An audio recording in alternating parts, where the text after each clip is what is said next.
नमस्कार, मैं Pankaj Chaturvedi. India news के खास कार्यक्रम गली गली शोर है के तहत मैं इसमें बनारस के कैंट विधानसभा क्षेत्र के रामनगर में आया हूं। आपको बता दूं कि रामनगर उपनगर है बनारस का और यहां पे 60,000 से ज़्यादा मतदाता हैं जो कैंट विधानसभा क्षेत्र में आते हैं।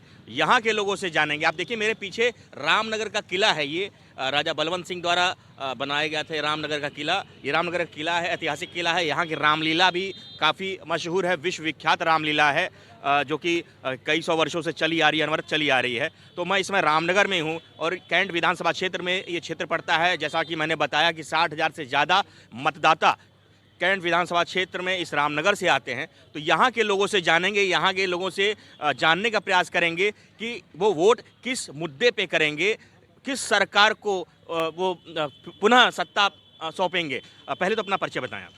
सर, मैं अमूल्य चंद सिन्हा, मैं इसी रामनगर का निवासी हूँ। भारतीय जनता पार्टी से जुड़ा हुआ हूँ, लेकिन जो बोलता हूँ सीधा बोलता हूँ, सपाट बोलता हूँ। कुछ चीज़ें ऐसी हैं जिसकी वजह से थोड़ी असंतुष्टि चल रही है यहाँ पे। और कहते हैं ना कि एक हमने नारा सुना था राजस्थान में कि मोदी योगी तुझसे बैर नहीं, और उसके आगे की लाइन आप जानते हैं। तो इसमें कहना कुछ नहीं है, थोड़ा सा नागवार है, लोगों को लग रहा है, लेकिन अल्टीमेटली हमारी भारतीय जनता पार्टी ही जीतेगी, इसमें कहीं मतलब आप किस मुद्दे पे वोट करेंगे इस बार? हम इस मुद्दे पे करेंगे कि हमें योगी जी नज़र आ रहे हैं, हमें मोदी जी नज़र आ रहे हैं। बीच का कोई आदमी नज़र नहीं आ रहा है, सिर्फ योगी जी और मोदी जी। देखिए सिन्हा जी थे, यहाँ के स्थानीय हैं। इन्होंने कहा कि इनको योगी जी और मोदी जी नजर आ रहे हैं और उसी मुद्दे पे ये वोट करेंगे। हालांकि जो जनप्रतिनिधि वर्तमान जो भाजपा विधायक हैं 1991 से वो परिवार काबिज है यहाँ पे, उनसे इनको नाराजगी है। यहाँ के जो वर्तमान विधायक सौरभ श्रीवास्तव हैं उनसे इनको नाराजगी दिखी। और भी लोग उनसे हम बात करते हैं। क्या नाम भैया? जी, विष्णुकांत मिश्रा।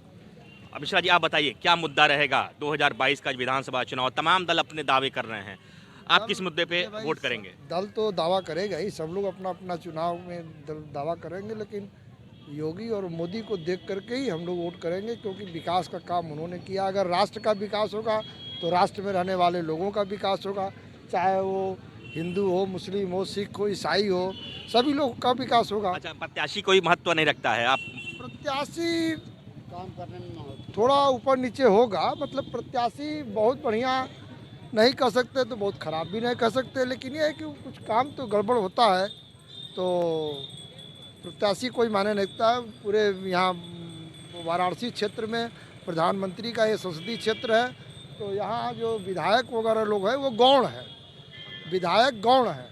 तो यहाँ पर जो भी वोट होता है वो प्रधानमंत्री के नाम पर ही वोट होता है, चाहे वो जो है संसदीय क्षेत्र का हो, संसद का हो, चाहे विधायक का हो। देखिए रामनगर के बारे में एक चीज़ और बताना चाहूँगा। रामनगर पूर्व प्रधानमंत्री स्वर्गीय लाल बहादुर शास्त्री की जन्मस्थली है, पैतृक निवास भी उनका यहाँ पे है। यहाँ से चंद कदमों की दूरी पे उनका जो पैतृक निवास है, अपने सहयोगी से आपको दिखाएंगे। देखिए लाल बहादुर शास्त्री प्रवेश द्वार रामनगर वाराणसी लिखा है, यहीं से चंद कदम की दूरी पे उनका पैतृक निवास भी है। तो इस तरीके से भी रामनगर बहुत महत्वपूर्ण है, अपने आप में है। और भी लोग हैं कुछ, उनसे हम बात करते हैं। आप अपना परिचय बताएं। मैं डॉक्टर अनुपम गुप्ता, एडवोकेट, रामनगर का मूल निवासी हूँ। अच्छा, आप बताइए आपका क्या मुद्दा रहेगा, आप किस मुद्दे पे वोट करेंगे? विकास के मुद्दे पर वोट करेंगे, राष्ट्रवाद के मुद्दे पर वोट करेंगे, और सांस्कृतिक जो विरासत को सहेजने का काम हो रहा है सरकार द्वारा, उसके नाम पर वोट करेंगे। तो आपको क्या लगता है कि कौन राष्ट्रवाद पे या विकास के पथ पे कौन सा दल चल रहा है? एकमात्र और one and only one, that is BJP, Bharatiya Janata party इस काम को बखूबी रूप से काम कर रही है, अंजाम दे रही है। चाहे सांस्कृतिक क्षेत्र हो, राष्ट्रवाद का क्षेत्र हो, या विकास का क्षेत्र हो, या आम जनता से जुड़े हुए मुद्दे हों, उन मुद्दों को भारतीय जनता पार्टी मुझे लगता है कि बहुत बखूबी से अपना काम कर रही है। नहीं, दावे तमाम करते हैं। राहुल जी ने भी दावे किए, प्रियंका ने दावे किए, अखिलेश भी दावा कर रहा है, मायावती भी दावा कर रही है कि हम विकास किए हैं। हालांकि पिछली जो सपा की सरकार रही उस दरमियान भी बनारस में कई कार्य हुए विकास के, तो क्या वो विकास नहीं कहे जाएंगे? नहीं, आप संवाददाता हैं, आपने अपनी नज़र से भी देखा होगा बनारस में विकास का क्या मापदंड रहा। इसके पहले आप अभी रामनगर सामने घाट को जोड़ने वाला एक छोटा सा पुल है, ये पुल बनने में 14 वर्ष लगते हैं, विपक्ष की जब सरकारें होती हैं। तो क्या यही विकास है कि एक छोटा सा पुल बनाने में आपको 14 साल लग जाते हैं? हमारी सरकार बनती है, 6 महीने के अंदर पहला काम होता है कि इस पुल को बना के दे दिया जाता है। एक मैं उदाहरण दे रहा हूँ, पूरा बनारस इस समय देखिए बम बम कर रहा है। आप काशी विश्वनाथ कॉरिडोर की बात कर लीजिए, आप बंदरगाह की बात कर लीजिए, आप सड़कों की बात कर लीजिए। आप हमारे विपक्ष एक नेता हैं अखिलेश जी हैं, वो कहते हैं 300 यूनिट बिजली हम फ्री देंगे। माननीय श्रीमान जी, जब आप मुख्यमंत्री थे तो हमें लगता कि बिजली देते ही नहीं थे, आज आप कह रहे हैं 300 यूनिट। इस तरह के लोक लुभावन भावन मतलब वायदे करना तो आसान होता है, लेकिन उसको निभाना मुश्किल होता है। इस सरकार ने कोई बिजली का नया संयंत्र मुझे लगता है कि नहीं बनना लगाया। उसी डिस्ट्रीब्यूशन सिस्टम को मजबूत करके आम लोगों को आज बिजली 24 घंटे मिल रही है। और क्या चाहिए, और बताएं आप हमें क्या चाहिए? विकास इसी को तो बोलते हैं। विकास वही हो जो आम जनता का जिससे सरोकार हो, आम जनता को जिससे लाभ हो रहा हो, आम जनता जिससे लाभान्वित हो रहा हो, वही विकास होना चाहिए। और मुझे लगता है कि उस विकास में हम कहीं से पीछे नहीं हैं। चलिए, ये डॉक्टर अनुपम गुप्ता जी थे, इन्होंने कहा कि इनको विकास इस सरकार में बहुत दिखा और इन्होंने मतलब समाजवादी पार्टी सरकार पे तंज भी कसा कि पूर्व में उनके कार्यकाल में बिजली नहीं आती थी, अब विकास चहूँ और बह रहा है। और भी कुछ लोग हैं, अपना परिचय बताएं। जी शब्बीर खान। शबीर जी, 2022 का विधानसभा चुनाव का आगाज हुआ है, तमाम राजनीतिक दल अपने अपने दावे कर रहे हैं। मायावती अपना दावा कर रही हैं, प्रियंका जी बात कर रही हैं, यहाँ पे योगी आदित्यनाथ भी चुनाव मैदान में कूदे हैं, पहली बार विधानसभा का चुनाव लड़ने जा रहे हैं। अखिलेश जी जो समाजवादी पार्टी के मुखिया, वो भी पहली बार चुनाव मैदान में कूदे हैं, विधानसभा चुनाव की मैं बात कर रहा हूँ। तो आपका क्या मुद्दा होगा, किस मुद्दे पर आप मतदान करेंगे? हम मतदान करेंगे। अरे जनता हमारे साथ, हमने विकास किया, विकास के मुद्दे पे। और आपको मैं बता दूं, 75 साल देश को आज़ाद हुए हो गए, मैं उत्तर प्रदेश की जगह। आप मीडिया से आपको मालूम होना चाहिए, एक वाहिद बहन जी एक ऐसी सरकार है जिसमें एक भी हिंदू मुस्लिम सांप्रदायिक दंगे नहीं हुए। विकास की धारा बही है। आज जैसा कि भाई साहब ने अभी बोला, मेरे छोटे भाई ने बोला, विकास किसे कहते हैं? आपने नोएडा में देखा होगा फार्मूला रेस 1 का जो बनाया बहन जी ने, सचिन कहते हम सपने में भी नहीं सोच सकते थे। नहीं, अभी तो अनुपम जी ने कहा कि 14 साल से ये पुल बना, इसकी आधारशिला रखी गई थी, ना सपा सरकार ने किया ना बसपा सरकार ने किया, और इस पुल का जो है कंप्लीट जो हुआ है वो भाजपा सरकार में हुआ। भाई कंप्लीट का पूरा मुकम्मल था, खाली उसकी डेंट पेंट बाकी था, तो उसको आप मुकम्मल करेंगे, मेरी सरकार में हुआ है। ये तो अपने लोक लुभान, जैसा कि अभी भाई साहब ने बोला कि क्या हुआ है यूपी में, आपको मैं बता दूं एक चीज़ बनाने में, सरकारी संस्थाएं बनाने में कितना पापड़ बेलना पड़ता है। यहाँ तो सब बेच दिए। आपने क्या एक बनाया है क्या? कोई मेडिकल कॉलेज, शिक्षा या कोई हॉस्पिटल बनाया? आपको मैं बता दूं 2007 की पूर्व बहुमत की सरकार थी बहन जी की, यहाँ मेरे 2 विधायक थे, हमने 3 ओवर ब्रिज दिया, लाड़तारा से लेके चौका घाट, ये 3 ओवर ब्रिज हमने बहन जी की सरकार में। जो आज कोरोना काल में, जिसको आप पंडित दीनदयाल हॉस्पिटल कहते हैं ना, लाखों लोगों की जान बचाए, वो बहन जी ने दिया। संस्कृत यूनिवर्सिटी के बगल में आयुर्वेद जो हॉस्पिटल दिया, बहन जी ने दिया। ये कबीर चौरा जो है, कबीर चौरा हॉस्पिटल है, उसकी जितनी रिपेयरिंग से जितने बढ़ाया है बहन जी ने वहाँ, वो क्या बोलते हैं, आपके हिसाब से बहन जी की सरकार आनी चाहिए उसी में? हम तो विकास के पे आएंगे, हम तो, हमारा विकास मुद्दा है। और मेरा मुद्दा, मैं जो बहुजन समाज पार्टी, बहन जी तो कहीं दिख नहीं रही हैं। एक में सुन लीजिए, लोगों का चाहे भाजपा हो, सपा हो, कांग्रेस हो, मैनिफेस्टो होता ना लोगों का, बहन जी का कोई मैनिफेस्टो नहीं था। बहन जी का मैनिफेस्टो भारत का संविधान होता है, संविधान के अनुसार बहन जी कार्य करती हैं। आप ही बता दीजिए, आप मीडिया से हैं, कैसा रहा प्रशासन? आप बता दिए, योगी की सरकार थी, माननीय अखिलेश जी की सरकार थी, आप खुद ही हैं। कानून द्वारा कानून का पालन हुआ है उत्तर प्रदेश में। देखिए, तमाम लोग हैं, तमाम दावे हैं। आपने कहा कि बहन जी की सरकार बहुत सफलतापूर्वक कार्य की और बहन जी को फिर से वो सत्ता में लाना चाहेंगे। और भी कुछ लोग उनसे हम जानते हैं, बात करते हैं। क्या नाम भैया? मेरा नाम संदीप चौरसिया है। संदीप जी, अब आप बताइए कि किस मुद्दे पे वोट करेंगे 2022 के चुनाव में? किस दल को आप देखना चाहेंगे सत्ता पे उत्तर प्रदेश के? हम विकास पे वोट करेंगे, हम रोजगार पे वोट करेंगे, हम सामाजिक सद्भाव पे वोट करेंगे। आज ये तीनों चीज़ें जो है वो प्रदेश से गायब हो गई। न रोजगार बचा, वायदे थे 2 करोड़ रोजगार प्रतिवर्ष देंगे, आज है कि हॉस्टलों के दरवाजों को बंदूक के कुंदे से तोड़कर जो है छात्रों को पीटा जा रहा है रोजगारों में धांधलियों के लिए।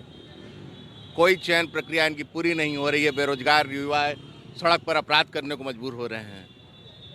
और रोजगार की बाकी स्थितियों के लिए भी सामाजिक सरकार तो सद्भाव। तमाम दावे कर रही है कि बड़े रोजगार, दावे बड़ी हैं। नौकरियां आ रही हैं, नौकरी दी जा रही दावों है। का क्या, 6 महीने पहले इस पुल का रेलिंग लगाने का उद्घाटन किया गया, शिलान्यास का बोर्ड लगा है, देख लीजिए कितनी रेलिंग लग गई है। पुल बनाने का दावा तो होता है, रेलिंग देख लीजिए कितनी रेलिंग लग गई 6 महीने में।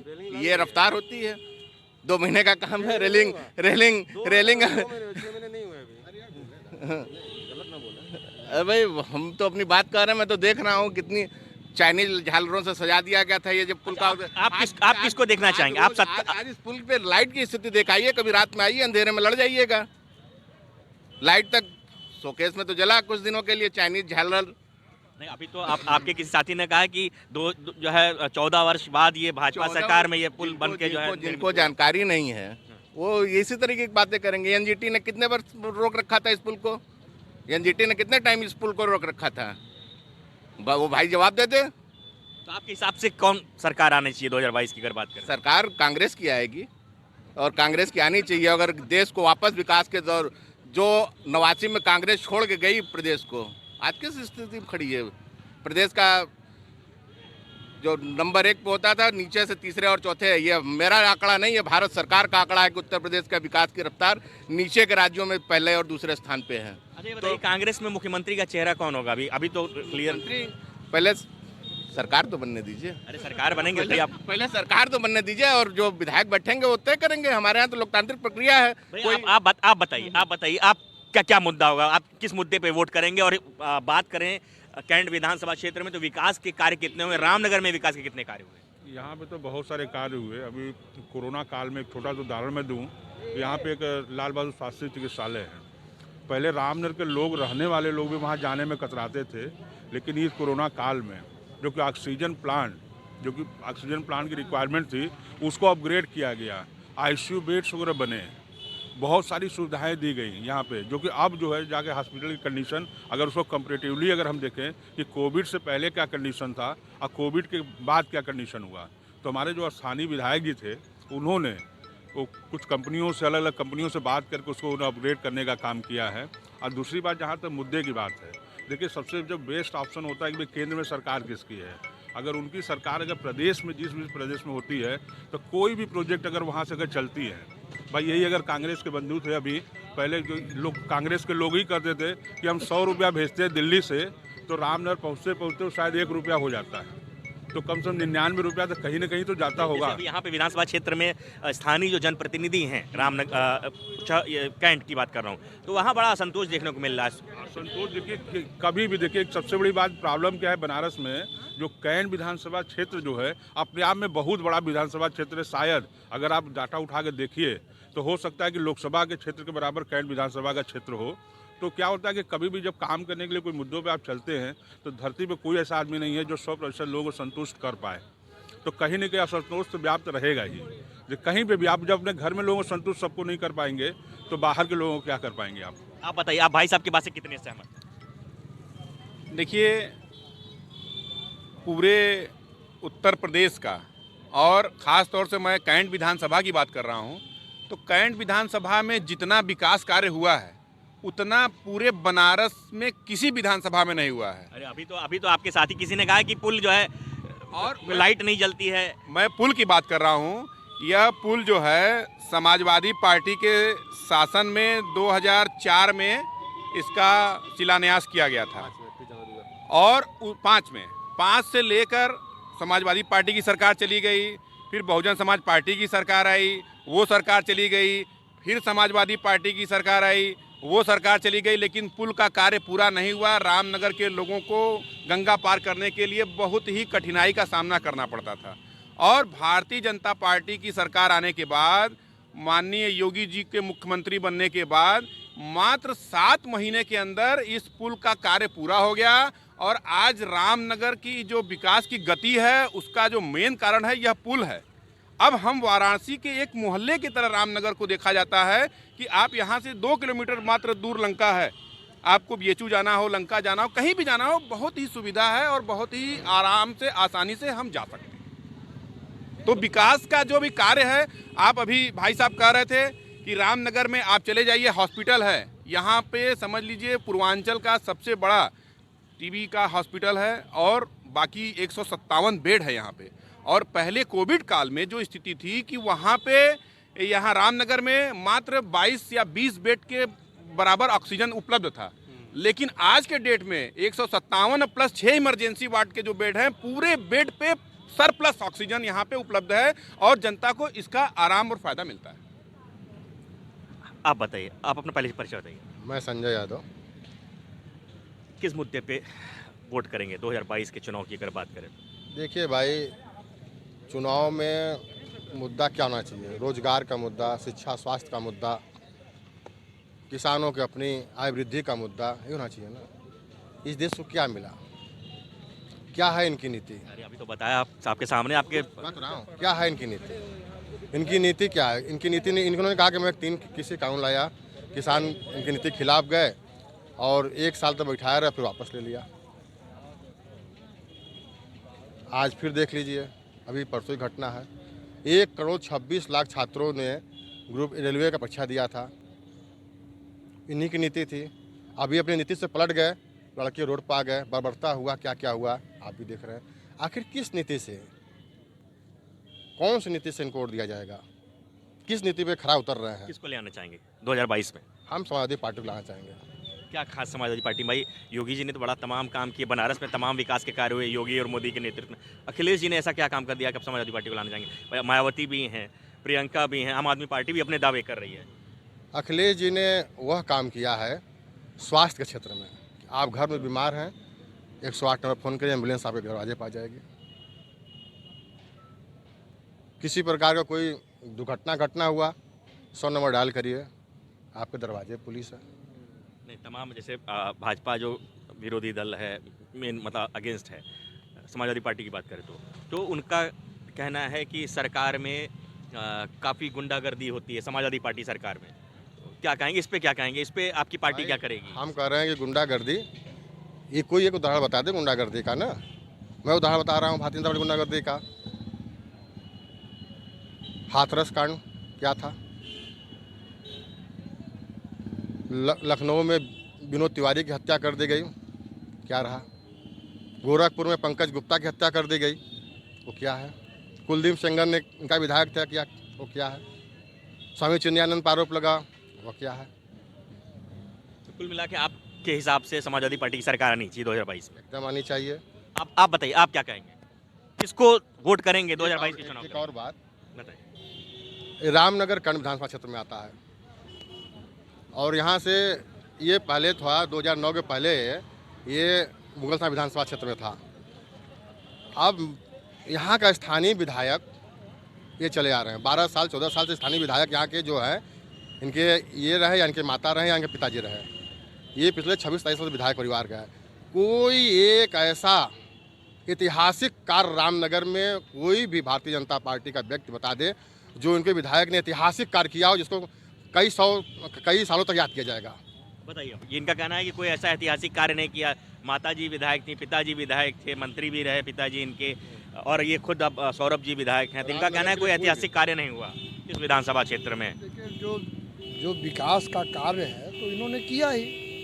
अब चूँकि उधर जो इनके माताजी थी तो भाई स्टेट गवर्नमेंट में इनकी सरकार नहीं थी, तो सरकार नहीं होने से तो विधायक तो पंगु हो जाएगा ना। 5 साल तो सरकार थी ना, साल इस 5 साल में भीटी उटी गांव में, सुल्तानपुर में, भीटी में, कोदोपुर में 2, 3, 4, 5 जगह रोड वगैरह बनवाए हैं। ऐसा बात नहीं है, सब काम हुआ है। नाली वगैरह का काम हुआ है, नाला वगैरह का काम हुआ है, तो यही सब करेंगे। अच्छा, आप बताइए, आप बताइए क्या नाम है आपका? हमारा नाम है ताजवारिस खान बाबा। 2022 में जो वोट डालेंगे, क्या मुद्दा होगा? किस मुद्दे पे वोट डालेंगे? किसको आप चाहेंगे कि सब फिर सरकार में रहे हो? हमारे देश की जो राजनीति है वो बहुत ही अटूट राजनीति है। जो राजनीति के अंदर में प्रधानमंत्री और राष्ट्रपति को और मुख्यमंत्री को ये सोचना चाहिए कि हमारे देश के अंदर में अराजकता क्यों हो रही है, गरीबी भ्रष्टाचारी हो रही है। तो भ्रष्टाचारी को दूर होने के लिए संकल्प किया था। संकल्प करने के लिए आज हमारा कश्मीर धूं जल रहा है, उसको उग्रवादियों को भगाना चाहिए। जो कि बनारस की बात करिए, बनारस में कैंट में किसको विधायक के बारे में हम नहीं बोलेंगे। बनारस के बारे में जो बोल दी, हम देश के बारे में बोल रहे। चल, देश के बारे में आप बोलेंगे। चलिए, तमाम लोग तमाम दावे, तमाम तरीके की बातें किए।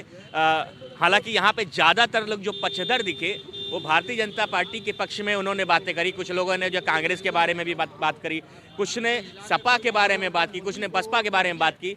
कुल मिला के जो बातें निकल के आई कि भाजपा के पक्ष में यहाँ के मतदाता ज़्यादा उनका झुकाव यहाँ पे दिखा। हालांकि जो जनप्रतिनिधि वर्तमान विधायक हैं उनके प्रति असंतोष है, पर कहीं ना कहीं मोदी योगी फैक्टर यहाँ भी चल रहा है और मोदी और योगी को देख के यहाँ की जो जनता रामनगर की है वो 2022 के चुनाव में वोट करेगी। तो इस तरीके से आप देख सकते हैं कि बनारस के जो कैंट विधानसभा क्षेत्र का जो रामनगर है, रामनगर नगर पालिका परिषद भी आता है, तो यहाँ के लोगों से हमने बात की। रामनगर किले के ठीक बाहर मैं खड़ा हूँ, यहाँ से हमने बात की, लोगों से जाना। अब देखना दिलचस्प ये होगा कि 2022 के विधानसभा चुनाव में कैंट में कौन जो है सत्तासीन होता है, कौन विधायक चुना जाता है और प्रदेश में किसकी सरकार काबिज होती है। इंडिया न्यूज़ के लिए रामनगर वाराणसी से पंकज चतुर्वेदी।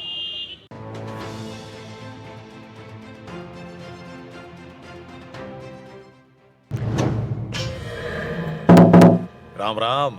चुनाव